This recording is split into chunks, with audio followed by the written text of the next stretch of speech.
Today is day 105 of the year 2021, and the date is April 15, 2021. I'm reading from the New Living Translation of the Chronological One-Year Reading Bible. Today's scripture is from 1 Samuel and Psalm. 1 Samuel chapter 20, starting at verse 1, heading, Jonathan helps David. David now fled from Naioth in Ramah and found Jonathan. "What have I done?" he exclaimed. "What is my crime? How have I offended your father that he is so determined to kill me?" "That's not true," Jonathan protested. "You're not going to die. He always tells me everything that he's going to do, even the little things. I know my father wouldn't hide something like this from me. It just isn't so." Then David took an oath before Jonathan and said, "Your father knows perfectly well about our friendship, so he has said to himself, 'I won't tell Jonathan. Why should I hurt him?' But I swear to you that I am only a step away from death. I swear it by the Lord and by my own soul." "Tell me what I can do to help you," Jonathan exclaimed. David replied, "Tomorrow we celebrate the New Moon Festival. I've always eaten with the king on this occasion, but tomorrow I'll hide in the field and stay there until evening of the third day.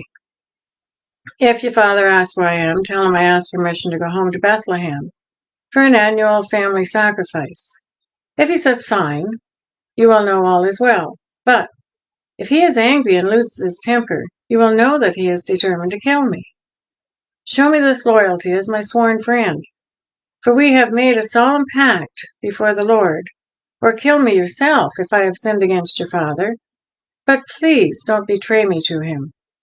"Never," Jonathan exclaimed. "You know that if I had the slightest notion my father was planning to kill you, I would tell you at once." Then David asked, "How will I know whether or not your father is angry?" "Come out to the field with me," Jonathan replied, and they went out there together. Then Jonathan told David, "I promise by the Lord, the God of Israel, that by this time tomorrow, or the next day at the latest, I will talk to my father and let you know at once how he feels about you. If he speaks favorably about you, I will let you know. But if he is angry and wants you killed, may the Lord strike me and even kill me if I don't warn you so that you can escape and live. May the Lord be with you as he used to be with my father. And may you treat me with the faithful love of the Lord as long as I live. But if I die, treat my family with this faithful love, even when the Lord destroys all your enemies from the face of the earth." So Jonathan made a solemn pact with David, saying, "May the Lord destroy all your enemies." And Jonathan made David reaffirm his vow of friendship again, for Jonathan loved David as he loved himself. Then Jonathan said, "Tomorrow we celebrate the New Moon Festival. You will be missed when your place at the table is empty. The day after tomorrow, toward evening, go to the place where you hid before, and wait there by the stone pile. I will come out and shoot 3 arrows to the side of the stone pile, as though I were shooting at a target. Then I will send a boy to bring the arrows back. If you hear me tell him they're on this side, then you will know, as surely as the Lord lives, that all is well, and there is no trouble. But if I tell him, 'Go further, the arrows are still ahead of you,' then it will mean that you must leave immediately, for the Lord is sending you away. And may the Lord make us keep our promises to each other, for he has witnessed them." So David hid himself in the field, and when the New Moon Festival began, the king sat down to eat. He sat at his usual place against the wall, with Jonathan sitting opposite him, and Abner beside him. But David's place was empty. Saul didn't say anything about it that day, for he said to himself, something must have made David ceremonially unclean. But when David's place was empty again the next day, Saul asked Jonathan, "Why hasn't the son of Jesse been here for the meal either yesterday or today?" Jonathan replied, "David earnestly asked me if he could go to Bethlehem. He said, 'Please let me go, for we're having a family sacrifice.' My brother demanded that I be there. So please let me get away to see my brothers. That's why he isn't here at the king's table." Saul boiled with rage at Jonathan. "You stupid son of a whore," he swore at him. "Do you think I don't know what you want, that you want him to be king in your place, shaming yourself and your mother?" As long as that son of Jesse is alive, you'll never be king. Now go and get him so I can kill him." "But why should you put him to death?" Jonathan asked his father. "What has he done?" And Saul hurled his spear at Jonathan, intending to kill him. So at last Jonathan realized that his father was really determined to kill David. Jonathan left the table in fierce anger and refused to eat on that second day of the festival. He was crushed by his father's shameful behavior toward David. The next morning, as agreed, Jonathan went out into the field and took a young boy with him to gather his arrows. "Start running," he told the boy, "so you can find the arrows as I shoot them." So the boy ran, and Jonathan shot an arrow beyond him. When the boy had almost reached the arrow, Jonathan shouted, "The arrow is still ahead of you. Hurry, hurry, don't wait." So the boy quickly gathered up the arrows and ran back to his master. He, of course, suspected nothing. Only Jonathan and David understood the signal. Then Jonathan gave his bow and arrows to the boy and told him to take them back to town. As soon as the boy was gone, David came out from where he had been hiding near the stone pile. Then David bowed 3 times to Jonathan with his face to the ground. Both of them were in tears as they embraced each other and said goodbye, especially David. At last, Jonathan said to David, "Go in peace, for we have sworn loyalty to each other in the Lord's name. The Lord is the witness of a bond between us and our children forever." Then David left, and Jonathan returned to town. 1 Samuel chapter 21, starting at verse 1. Heading: David runs from Saul.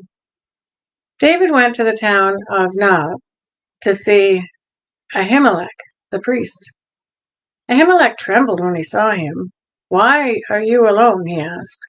"Why is no one with you?"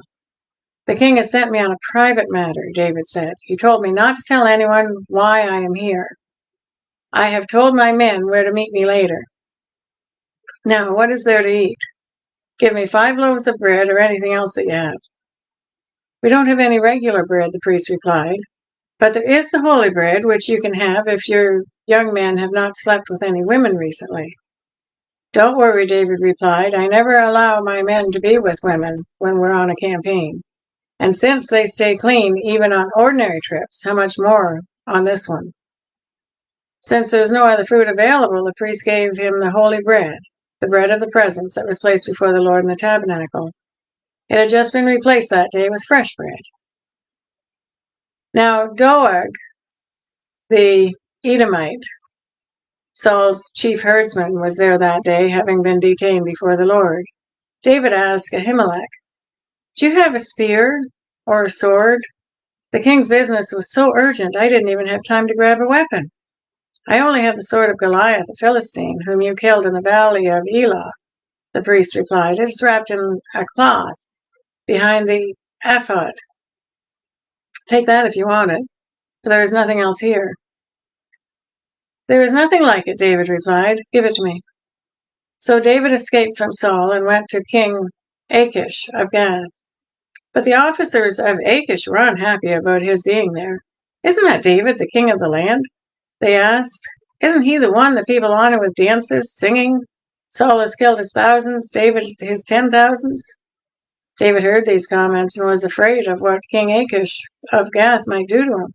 So he pretended to be insane, scratching on doors and drooling down his beard. Finally, King Achish said to his men, "Must you bring me a madman? We already have enough of them around here. Why should I let someone like this be my guest?" Psalm chapter 34, starting at verse 1. Heading: A Psalm of David regarding the time he pretended to be insane in front of Abimelech, who sent him away. I will praise the Lord at all times. I will constantly speak his praises. I will boast only in the Lord. Let all who are helpless take heart. Come, let us tell of the Lord's greatness. Let us exalt his name together. I prayed to the Lord, and he answered me. He freed me from all my fears. Those who look to him for help will be radiant with joy. No shadow of shame will darken their faces. In my desperation I prayed, and the Lord listened. He saved me from all my troubles. For the angel of the Lord is a guard. He surrounds and defends all who fear him. Taste and see that the Lord is good. Oh, the joys of those who take refuge in him. Fear the Lord, you his godly people, for those who fear him will have all they need. Even strong young lions sometimes go hungry, but those who trust in the Lord will lack no good thing. Come, my children, and listen to me, and I will teach you to fear the Lord. Does anyone want to live a life that is long and prosperous and keep your tongue from speaking evil and your lips from telling lies? Turn away from evil and do good. Search for peace and work to maintain it. The eyes of the Lord watch over those who do right. His ears are open to their cries for help. But the Lord turns his face against those who do evil. He will erase their memory from the earth. The Lord hears his people when they call to him for help. He rescues them from all their troubles. The Lord is close to the brokenhearted. He rescues those whose spirits are crushed. The righteous person faces many troubles, but the Lord comes to the rescue each time. For the Lord protects the bones of the righteous. Not one of them is broken.